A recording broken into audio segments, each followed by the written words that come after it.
Block City by Robert Louis Stevenson, illustrated by Daniel Kirk.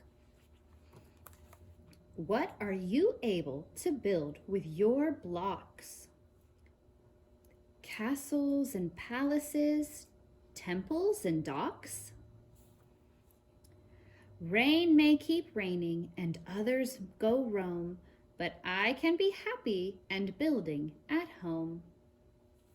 Let the sofa be mountains, the carpet be sea. There I'll establish a city for me.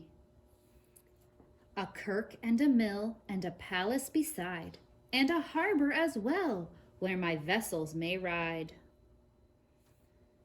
Great is the palace with pillar and wall, a sort of a tower on top of it all, and steps coming down in an orderly way, to where my toy vessels lie safe in the bay.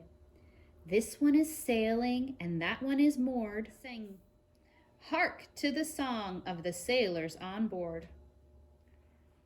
And see on the steps of my palace the kings, coming and going with presents and things. Now I have done with it, down let it go. All in a moment the town is laid low.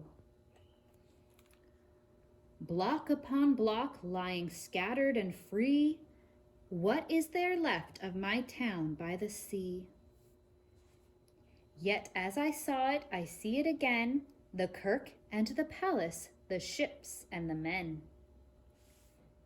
And as long as I live and where'er I may be, I'll always remember my town by the sea.